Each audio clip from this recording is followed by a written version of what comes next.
React అవ్వకుండా ప్రతి incident first మీరే రియాక్ట్ అవుతున్నారని అంటే ధైర్యం లేదు అలా ఎవరికి. ఓకే, నాకు ధైర్యం ఉంది. ధైర్యం లేదు, ఏదైనా నిలబడతాను, కాన్సిక్వెన్సెస్ ఏమైనా ఫేస్ చేస్తాను. నేను చాలా విషయాల్లో నిలబడ్డాను. నేను అన్నది నిజాలు అయ్యాయి. మీరు ఎన్నో ఎగ్జాంపుల్ చెప్తా. నేను ఆ కృష్ణుడి విషయంలో నిలబడినప్పుడు మా అసోసియేషన్ నన్ను బయటికి తీసేసింది. నన్ను సస్పెండ్ చేశారు. నేను చేయలేదు తప్ప అక్కడ. బట్ ఒక పెద్ద నటుడిని నువ్వు అన్నావు అని చెప్పి నన్ను తీసేశారు. సరే, నేను దాన్ని ఒబే చేశాను. ఎందుకంటే ఓకేలే, వాళ్ళ ఉద్దేశం, వాళ్ళ పర్సెప్షన్ అది. కానీ కోర్టు నాకు తీర్పిచ్చింది. సో అక్కడ నేను తప్పు చేయలేదంటే కోర్టు ఒప్పుకుందిగా. వీళ్ళందరూ అప్పుడు మళ్ళీ ఇప్పుడు నన్ను ఎందుకు తీసుకున్నారు లేకపోతే కదా. అలాగే ఇప్పుడు నేను ఏదైనా మాట్లాడేటప్పుడు అవతల వాళ్ళు మీరు ఇది ఎందుకు అనుకోవట్లేదు, ఈవిడ తప్పు చేస్తే ఈవిడ కూడా అందరిలాగా దాక్కునేది కదా. ఈవిడ ధైర్యంగా మాట్లాడుతుందంటే ఈవిడ దగ్గర లొసుగు లేదు, తప్పు లేదు, ఈవిడ నిజాయితీ ఉందని మీరు ఎందుకు అనుకోవట్లేదు? ఎవరో ఇంజెక్ట్ చేస్తే నేను వెళ్ళి మాట్లాడుతున్నాను అనుకుంటున్నారు. ఏ లేడీ కమెడియన్ కానీ, ఏ లేడీ ఆర్టిస్ట్ కానీ, ఎవ్వరు కానీ వాళ్ళకుండే ప్రాబ్లమ్స్ ఏమైనా బయటకు వస్తాయేమో. అంటే బేసిక్గా అది కూడా తప్పు కాదు. ఇప్పుడు పార్టీస్లో స్పోక్స్ పర్సన్స్ ఎలా ఉన్నారు, పార్టీ పెద్ద ఏం మాట్లాడుతున్నా కూడా కింద స్పోక్స్ పర్సన్స్ ఎక్కువ మాట్లాడుతారు. స్పోక్స్ పర్సన్ కాదు కదా మా అసోసియేషన్కి. ఏమి అలా కూడా ఏమి ఇవ్వలేదు నాకు పోస్ట్. నేను joint secretary present, as of now నేను జాయింట్ సెక్రటరీ. నేను ఫ్యూచర్ నేను మళ్ళీ ఉంటానా లేదా మళ్ళీ కంటెస్ట్ చేస్తామా, మళ్ళీ ఎలక్షన్ అవి తర్వాత విషయం. అది ఏది నేను ఏ పోస్ట్కి వెళ్తాను, ఇక్కడే ఉంటాను తెలియదు. కానీ నాకేం స్పోక్స్ పర్సన్గా ఇవ్వలేదు, నేనేం తీసుకోలేదు. నేనేమంటానంటే మా అసోసియేషన్లో బైలాస్ ప్రకారంగా ఎవరు తప్పు చేసినా శిక్షిస్తారు కాబట్టి అదే మాట్లాడా. ప్లస్ వాళ్ళు వచ్చిన తర్వాత వాళ్ళు డెసిషన్ తీసుకుంటారు, అదే చెప్తున్నాను. నేను ఏ ఇష్యూ పైన ఎందుకు అంత నిక్కచ్చిగా నేను ఫస్ట్ నుంచి తీసుకోండి, కాస్టింగ్ కౌచ్ నుంచి ఇప్పటిదాకా ఎప్పుడైనా నేను ఫస్ట్ ఎందుకు గళ చెప్తానంటే తప్పు చేయలే. ఎవడో ఏదో తప్పు చేస్తే కూడా నన్ను కొట్టిన విషయంలో కూడా నన్ను అందరూ నీకెందుకు నీకు మూసుకొని కూర్చోవచ్చు కదా అన్నారు. వాళ్ళందరికీ ఏం లొసుగులు ఉన్నాయి, వాళ్ళు బయటపడతారని ఎవరు రారు. నాకేం లేదు కానీ నేను ధైర్యంగా వస్తా, ధైర్యంగా మాట్లాడతా. నాకెందుకు భయం? నేను నా తిండి తింటున్నా, నా బట్ట నేను కడుతున్నా, నేనేమి ఎవరిని బెగ్ చేయలేదు. నా వరకు నేను చేసిన నిజాయితీ క్యారెక్టర్స్ చేశాను. సో నాకెందుకు భయం ఎందుకు ఉండాలి? ఎవరు మనల్ని కీ ఇస్తే నడిచి అసలు అలా అయితే హేమ గారు చెప్పు చేతుల్లో ఆవిడ కామ్గా అందరినీ దువ్వుతూ మాట్లాడుతున్నప్పుడు నువ్వు నాకు చెప్పేది ఏంటంటే ఆవిడతో ఎందుకు గొడవ వేసుకోవాలి అప్పట్లో మా అసోసియేషన్లో. సరే అక్క అని ఉంటే నన్నేమంటారుగా. నేను ఎవరికి లొంగి బతికే రకం కాదు. మనది కష్టం, మన పని మనం క్లియర్గా చేస్తాం. అండ్ మీ సైడ్ నుంచి మా ఎలక్షన్స్ టైంలో చెప్పిన మాట, మా అసోసియేషన్ కొత్త బిల్డింగ్ ఉందండి ఇప్పుడు కూడా.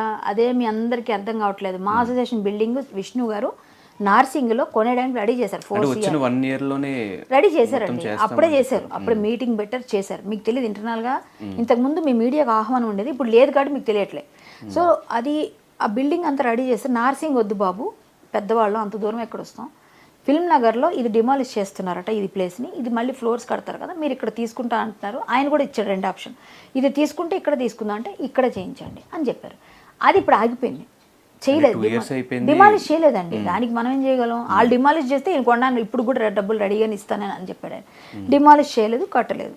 సో ఇప్పుడు ఆయన ఎక్కడ కట్టేస్తాడు? ఇప్పుడు మళ్ళీ మన రేవంత్ రెడ్డి గారి ప్రభుత్వానికి అర్జీ పెడితే వాళ్ళు ఇచ్చారు, మీరు ల్యాండ్ సర్వే చేసి పంపించండి, మేము ఇచ్చేస్తాం, 1000 yards ఇవ్వండి, 19 monthsలో కట్టేస్తాను, 18 monthsలో అని చెప్పారు. మొన్న కూడా జరిగింది. సో ఆయన బిల్డింగ్ కట్టే వరకు ఆయన అధ్యక్షుడు.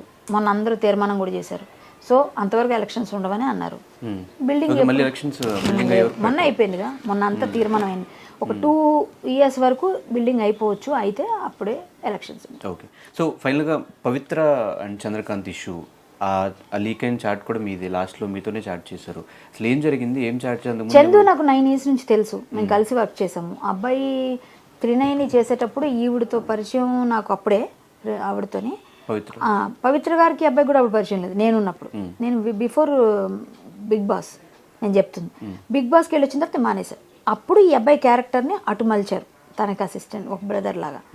నాకు ఆమె నా ఇంటికి వచ్చేది అక్కలాగా అనమాట, నేను ఆమెకు అక్కలాగా క్యారెక్టర్స్ చేసాము అట్లా. అది బాగానే వెళ్ళింది ఆ టైంలో. తర్వాత అడిగారు, నేను కొంచెం అమౌంట్ సార్ అని వెళ్ళలేదు మళ్ళీ నేను 39కి. అప్పుడే వీళ్ళిద్దరికి పరిచయం అనుకుంటా. అంతకుముందు ఈ అబ్బాయి వేరే 2-3 సీరియల్స్ మాతో చేసినప్పుడు మంచి పిల్లోడు, బాగా తెలుసు మాకు. అంటే ఒకటే కమ్యూనిటీ అవ్వడం కూడా కొంచెం మా ఇద్దరికి క్లోజ్నెస్, అంటే మా అన్ని విషయాలు మాట్లాడుకునేవాళ్ళం, ఆ విషయాలు. సో అలా మేము మంచిగా మాట్లాడాం. లాస్ట్లో ఈ అమ్మాయి చనిపోయింది అన్నప్పుడు నేను నెంబర్ తీసుకుని మళ్ళీ మాట్లాడాను. అంతవరకు నేను మాట్లాడలే. పెళ్ళి అయిందన్న విషయం కూడా ఆవిడే ఒకప్పుడు చెప్పారు ఒక ప్లేస్లో. అవునా అనుకుని వదిలేసా. తర్వాత ఈ అమ్మాయి చనిపోయింది అనగా అయ్యో బాధపడతాడు కదా, పెళ్లి చేసేసుకున్నారు అన్నారు కదా, నేను ఫోన్ చేశాను. కానీ ఈ అమ్మాయికి డైవోర్స్ ఇవ్వలేదు, ఇంక ఇవన్నీ అయ్యాయి, ఇంకా గొడవల్లోనే ఉన్నారన్న విషయం కూడా తెలియదు. సో అలా అయ్యింది. చందుకి నేను అప్పుడు చాలా నచ్చజెప్పాము. మొన్న లాస్ట్ నేను బుధవారం వరకు మాట్లాడాను, లక్షవారం ఊరు వెళ్ళాను, ఆ రోజు మాట్లాడలేదు. ఫ్రైడే మాట్లాడదాం అనుకున్నప్పుడు అబ్బాయి డెడ్ బాడీగా మిగిలాడు. అది నాతో మాట్లాడినప్పుడు కూడా పిచ్చి పనులు చేయక చందు అని లాస్ట్ మెసేజ్ అదే ఉంది, మీరు చూడండి కావాలంటే. ధైర్యంగా ఉండాలి, యాదవ్ అంటే ధైర్యం అనే పెట్టాను నేను. అబ్బాయి మంచిగా మాట్లాడాడు, అక్క అక్క అనేవాళ్ళు, లేదా కళ్యాణి గారిని పిలిచాడు. మంచి పిల్లోడమ్మా, అబ్బాయి మాత్రం మంచి అబ్బాయి, మంచి వర్త్ ఉంది, బాగా డెడికేటెడ్గా పనిచేసేవాడు, డెడికేషన్ ఉంది వర్క్లో. అలాంటి పిల్లోడు. కానీ అన్నిటికన్నా నాకు ఎక్కువ డ్రింక్ చేసిన ఏమో అది నాకు లేదు, అప్పుడేమన్నా నేను చూడలేదు. నాకు అబ్బాయితో అంత మరి ఇంటిమేసి లేదు, ఓన్లీ షూటింగ్లోనే. అలాంటప్పుడు మేము మాట్లాడుకునేది ఏదైనా ఉంటే అంతవరకే. మొన్న చనిపోయినాక 3 రోజులు ఎక్కువ మాట్లాడాను నేను, ఎందుకంటే అబ్బాయి మాట్లాడుతుంటే చచ్చిపోతా అంటున్నాడు. నిమిషం ఒకసారి 10 సార్లు అర్థమైంది ఈ అబ్బాయి డిప్రెషన్లో ఉన్నాడు. నాకు తెలుసు ఆ డిప్రెషన్ పరిస్థితి. మా నాన్నగారు చనిపోయినప్పుడు నేను అంతవరకు వెళ్ళాను. మళ్ళీ నన్ను తమాయించుకొని వచ్చి మా ఫాదర్ లేనప్పుడు నేను మా ఫాదర్కి బాగా ఇదనమాట, నేను పెట్టిన ఇంకా నాకు శూన్యం అయిపోయింది. నేను వెళ్ళిపోయి వచ్చాను ఈ డిప్రెషన్ నుంచి. మనమే రావాలి బయటికి, ఎవరు చెప్పినా రాదు, అది మనం ఓవర్కమ్ చేయాలి. ఏదైనా వర్క్ పెట్టుకో, ఏదైనా చేసుకో, మళ్ళీ నీకు దేవుడు మంచి చేస్తాడని ఇట్లా అబ్బాయికి చాలా చాలా రకాలుగా చెప్పి చూశాను నేను. కానీ అబ్బాయి అలాగేనండి అన్నాడు, అన్నీ మాట్లాడాడు, ఏమో చెప్పాడు. 3 రోజులు మాట్లాడిన తర్వాత మరి సడన్గా అసలు అంత ఏదో బాధలో ఉన్నాడు కదా అనుకున్నాను, కానీ ఇంత డెసిషన్ తీసుకుంటాడు అనుకోలేదు నేను. అంటే ఒక సైడ్ మేము చూస్తున్నప్పుడు ఇటు సైడ్ వీళ్ళది ట్రూ లవ్ అమ్మాయి కాదు, ఇప్పుడు లవ్ అనకూడదు మనం. ఏదైనా ట్రూ లవ్ చేసుకున్నారు కాబట్టి ట్రూ లవ్ ఒక కోసం చనిపోయాడు అని చెప్పి ఇట్లా అనిపిస్తుంది. ఇంకో పక్కన ఆమె అన్యాయం అయిపోయింది అని అటు సైడ్ అనిపిస్తుంది. అన్యాయం అయిపోయింది కాబట్టి నేనైతే విధిలిఖితం అంటానండి. ఒకటి, ఈ పవిత్ర చావు ద్వారా ఈ అబ్బాయికి రాసిపెట్టింది మారకం, చావు. ఆమె చావు ద్వారా ఈ అబ్బాయికి రాసిపెట్టింది. సో అదే భగవంతుడు రాసిందని మీరు నేను ఆపలేమనడానికి ఇది ఒక నిదర్శనం. ఎవరైనా ఇప్పుడు నీకు ప్రాబ్లం ఉందని చెప్పగలుగుతారు. ఆ చెప్పినప్పుడు చాలామంది చెప్పుంటారు, ఎందుకంటే ఆవిడతో నేను చాలామంది చెప్పారంట. నాకు నిన్న మొన్న చెప్పిన సీరియల్ వాళ్ళనట్లు, ఆవిడ వద్దండి ఎందుకంటే ఆవిడతో నేను చెప్పాము, వినలేదు అన్నారు. ఏమైంది ఇప్పుడు? వెళ్ళొద్దు నిప్పు అంటే వెళ్ళాడు. అదేదో పోను అనుకోకుండా ఆవిడకి ఏదో బ్యాడ్ టైము, ఆవిడ చనిపోయినాక అక్కడ పిల్లలు పోను పెద్దోళ్ళు అయిపోయారు, ఇక్కడ పిల్లలు అన్యాయం అయిపోయారుగా. నీ పిల్లలు, నువ్వు చేసింది ఎంత బ్లండర్ మిస్టేక్, నువ్వు వ్యధోపం చేసావు మామూలుగా అయితే.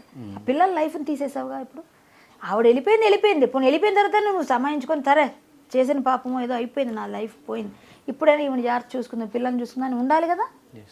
ఇది చేశాడు కాబట్టి అబ్బాయి చనిపోయినాక వాళ్ళ వైఫ్ వచ్చాక నాకు అనిపించింది. అంతవరకు 3 రోజులు మాట్లాడినప్పుడు ఇవన్నీ తెలుసుంటే చెడామడా తిట్టేదాన్ని నేను.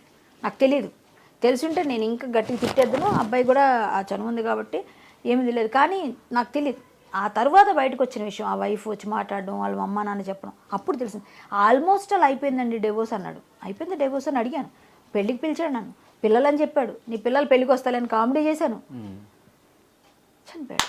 Thank you so much Kalyani గారు. Okay, thank you.